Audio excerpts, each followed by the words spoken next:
Hi hello all. இன்றைக்கி நம்ம பார்க்குறது ஏர்லி மார்னிங் வந்து ஒரு 5 o'clockலேருந்து ஒரு 1.5 hourக்குள்ளே ரெடி பண்ண ஒரு குக்கிங் வீடியோ தான் ஷேர் பண்ண போகிறேன். செம்மையாக இருக்கும். ஸோ ஃபுல்லாக பாருங்கள். ஸோ இதில் கொஞ்சம் காயெல்லாம் கட் பண்ணியிருக்கேன், கோவக்காய் இருக்குது, அண்ட் வந்து தக்காளி சப்பாத்தி தொக்குக்கு பார்த்தீங்கன்னா தக்காளி தொக்குக்கு நான் ரெடி பண்ணி வச்சுருக்கேன்.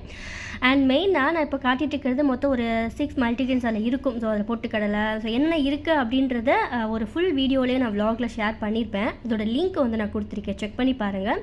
அது பவுடர் பண்ணி வச்சுட்டா சப்பாத்திக்கு தோசைக்கெல்லாம் ஆட் பண்ணிக்கலாம். நான் 1 கப் அளவுக்கு அந்த மாவு, 1 கப் அளவுக்கு சப்பாத்தி மாவு ஆட் பண்ணியிருக்கேன், கோதுமை மாவு. அது நல்லா ஒரு 1/2 hour ஊறட்டும்.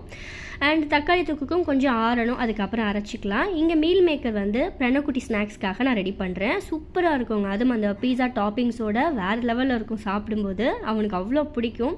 ஸோ வீக்லி 2 வந்து இந்த மாதிரி நான் மீல் மேக்கர் அவனுக்கு ஸ்நாக்ஸ் மாதிரி கொடுத்துருவேன். அண்ட் இங்கே தக்காளி தொக்கும் ரெடிங்க. ஸோ வந்து அரைச்சாச்சு.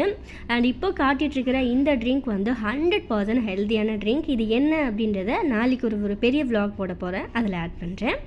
அண்ட் கடன்னு நம்மளோட குக்கிங் வேலையெல்லாம் முடிஞ்சுது. சப்பாத்தி கட் பண்ணி வச்சாச்சு. அண்ட் வந்து தக்காளி பார்த்திங்கன்னா தொக்கு ரெடி. அண்ட் பிரணக்குட்டியோட ஃபேவரட் மீல் மேக்கர் ரெடி. அவனோட lunch box snacks box over. And வந்து சாயோடத்து பார்த்தீங்கன்னா கீழே சப்பாத்தி வச்சுருக்கேன். அண்ட் வந்து நல்ல ஒரு 1 கப் அளவுக்கு கோவக்காய் ஃப்ரை வச்சுருக்கேன். ரொம்ப ஹெல்த்திங்க கோவக்காய் எடுத்துக்கிறது.